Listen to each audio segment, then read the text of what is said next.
Hey guys, Brandi here, Community Cares Peer Outreach. I want to start by calling these my stories, I guess.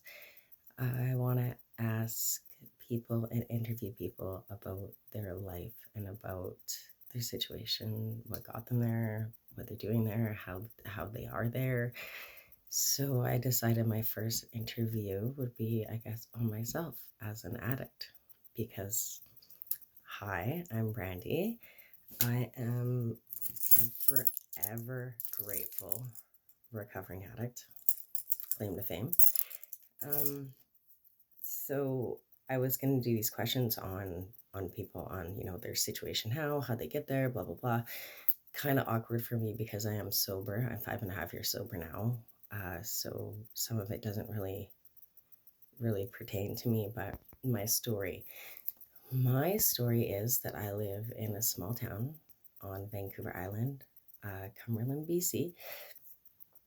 When I was younger, I thought that the way of getting friends and hanging out with guys was, I guess, giving myself away because that was what the guys were like back then. I should also say that I was hanging out with guys that were like 10 years older than me and such. So, I mean, not the greatest guys to be hanging out with. And the guy that I ended up seeing was a drug dealer. He seemed to be a clean drug dealer. We got together. I don't even know if we were ever dating because he never asked me, but we lived together and we were together. So that was, I spent years with him dealing and stuff. And for years I was sober, my teens and stuff like that. Like I got together with a guy when I was like 13. I was young. He had kids from a previous relationship. I became a stepmom really, really fast and helped raise these little guys, and they were amazing. But I'm sure the stress of that and him and the dealing and stuff and the lifestyle was pretty harsh for a young person like me, or to try and be a mom at that age. He did go out and party.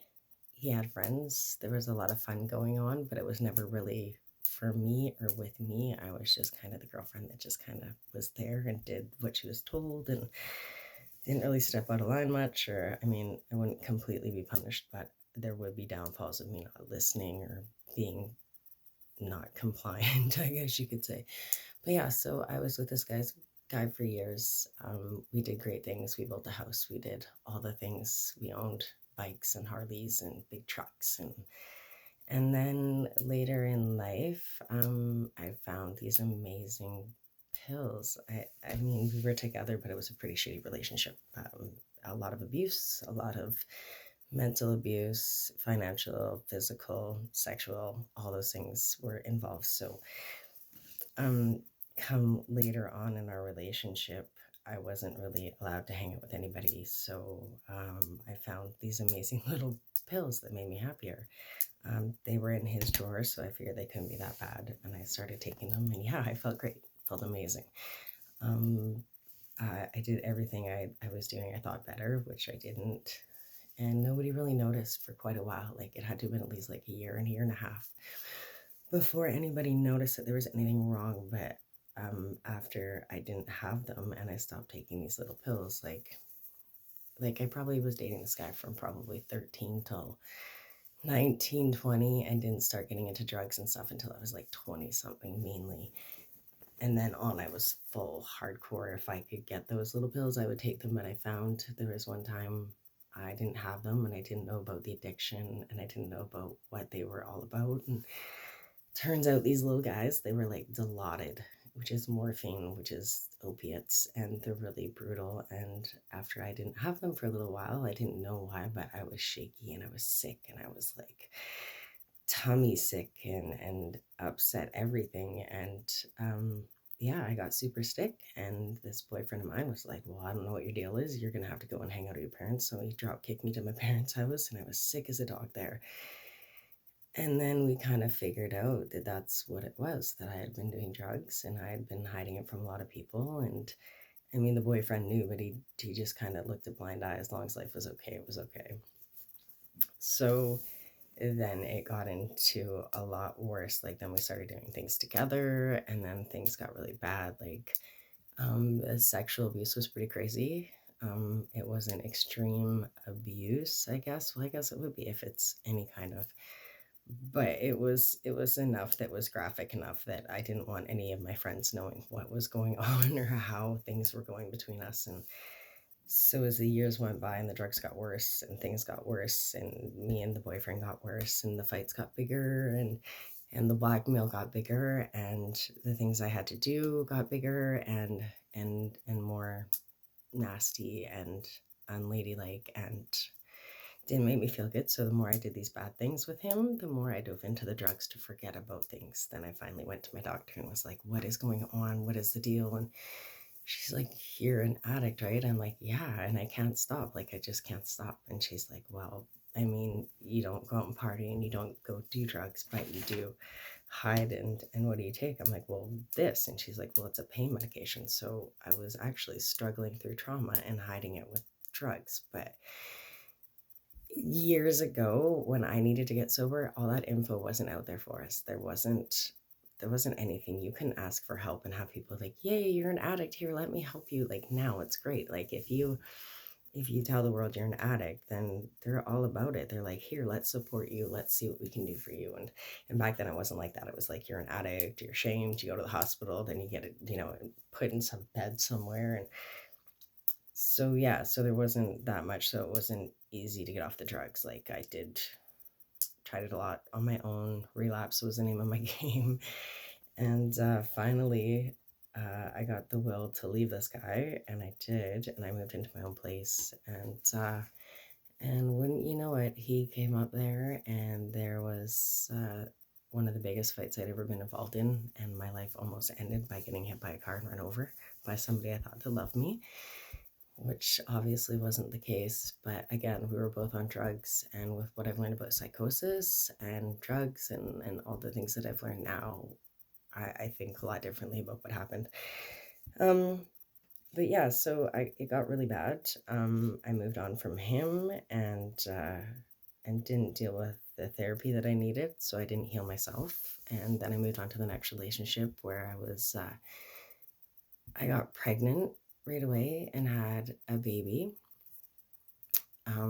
Things were good for a bit again, and then again things got shitty. So again, I fell into taking things to make me feel better.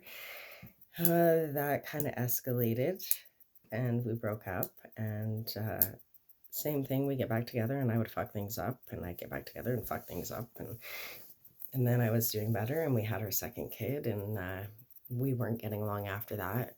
So again, within the relationships, we broke up again, and and I always thought that, like, you'd have kids and you'd be there forever, and it turns out that if things aren't right, then they're just not right. So I end up leaving the very last time, and I left, and things were better, and I started getting a little bit more support and a little bit more help, and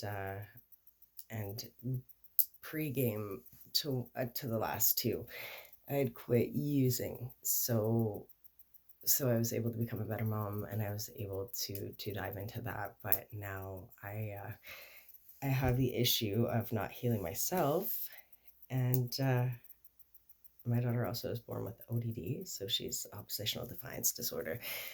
So I didn't heal myself, and now my daughter's in this turmoil. So it's time I heal myself. 5.5 years later, I should probably deal with the pain that I've dealt with throughout my life instead of hiding from it.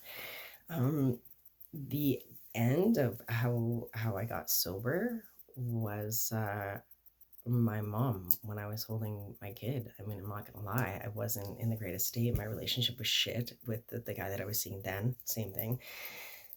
And my mom caught me using and told me that if she ever seen me do that again, she would call the ministry on me. And I had never heard such more true words that just opened my eyes. Like, people are like, how did you know when it was time? I knew it was time. Like, it was worth my kids. But again, back then, there was so much stigma attached to it, and then drug addiction and mental state. I should also say too that, yeah, I suffer from mass depression. Like, I wasn't able to get a hold of my drug abuse until I started taking antidepressants, which they helped the part of my brain that's chemically not okay. And that was part of my mental state, was just I wasn't able to get a grasp on anything because my brain was just racing so much. So I mean, there's so many things that are harmful to like addiction. Like if there's so many underlining issues like past trauma, or there's depression, or there's so many things that could lead to it, that yeah, it's not just addiction is addiction and you're just a drug addict because you choose to be that. Like I didn't wake up one and be like, hey, I'm gonna be a fuck up today, I'm just gonna throw all caution to the wind and I'm just gonna drive high and I'm gonna do this and I'm gonna fuck everybody over. Like it's not like that. We don't wake up, and yes, it is a disease.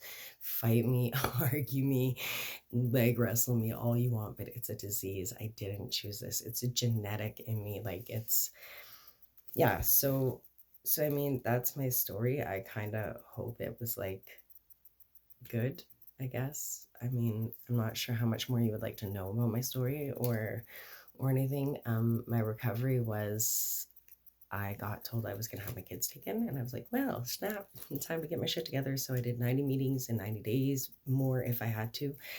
I did mental health services, and I built my self-esteem up, and just reminded myself what I deserved in this world, and that even though my brain was wired like a drug addict, that I still deserved things. It doesn't mean that you don't deserve things. And like I say, who knows how much of it past was, trauma from my past. Like there's so many things that lead to why somebody becomes an addict, but it's definitely not a choice. They don't just want to be. And yes, we do want to get sober when we want to get sober, but again, if you look into resources and stuff, and this is where I hope to kind of inform you, that the resources out there and the timing for addicts, like it's a really thin line. So my name is Brandi. I'm a grateful recovering addict.